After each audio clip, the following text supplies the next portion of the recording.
My husband kicked my mother out of our wedding. Then he found out she owned our house. My husband humiliated my mother in front of 200 wedding guests. He pointed at her. He raised his voice. And he told her to leave. On what was supposed to be the happiest day of my life, he thought he was protecting his pride.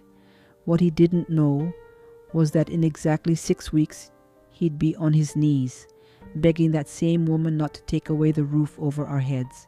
Because the house we lived in, the one he bragged about to his co-workers, the one he called his, my mother owned every square inch of it. And she had just found out what he did. Stay till the end, because what she did next I will never forget. My name is Claire. I'm 31, and 6 weeks ago I thought I was the luckiest woman alive. I met Daniel 4 years ago. Charming, confident, the kind of man who walked into a room and people noticed. My mother Linda never fully trusted him. She never said anything cruel. She just watched him. He's polished, Claire, she told me once, but Polish isn't character. I brushed it off. My father passed away when I was 19. Since then, it had just been me and my mom. She built her own real estate business from nothing, quiet about her success, never one to flaunt it. When Daniel and I got engaged, my mother gave us a wedding gift that would change everything. A beautiful house, ours to live in. But there was one detail Daniel never asked about. The deed was never transferred out of her name. I want to see how he treats me first, she told me privately. Then I'll sign it over. I trusted Daniel completely.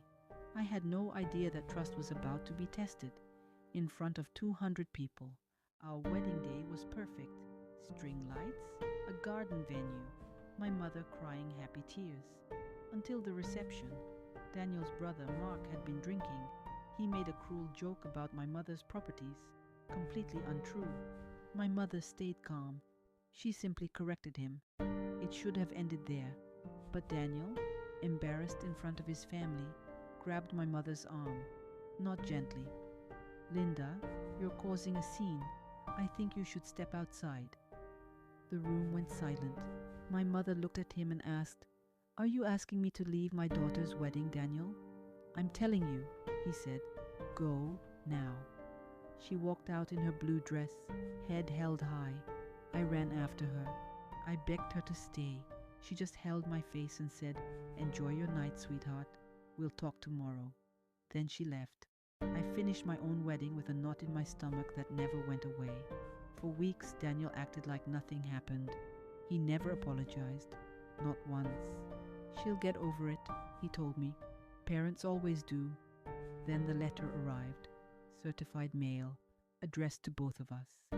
My mother's attorney had prepared documents confirming what I always knew, but Daniel never checked. The house was still legally hers, and now, a 30-day notice. She was reclaiming the property.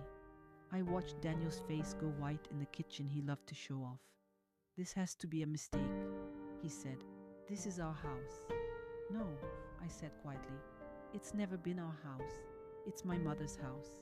And you made this mess the night you put your hands on her and told her to leave." He begged me to call her. I refused. This conversation needed to happen face to face and it needed to be him. 3 days later, he went to her office. He apologized, but my mother told me later. It was an apology for getting caught, not for what he did. She let him finish. Then she said something I'll never forget. "I didn't build my life accepting excuses from people who disrespect me. You showed 200 witnesses exactly how you'll treat me, and eventually how you might treat my daughter." He asked what he needed to do to fix it. "You don't fix respect with a forced apology," she said. "You earn it back, slowly. Until then, you pay rent like any other tenant, or you move out." Daniel and I are still married, but things have changed.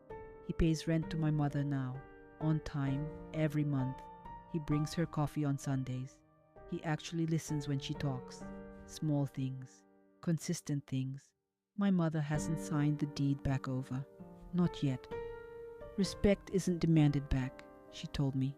"It's rebuilt, brick by brick. I'm not punishing him. I'm making sure he understands what he almost lost." I used to think that house was simply generosity. Now I understand. It was a test. And on our wedding day, in front of everyone we loved, my husband failed it. Whether he passes it the second time is still being written. If this story hit you, tell me in the comments. What would you have done in Linda's position? Hit subscribe, turn on notifications, because next week's story is even more shocking. Thank you for watching till the end.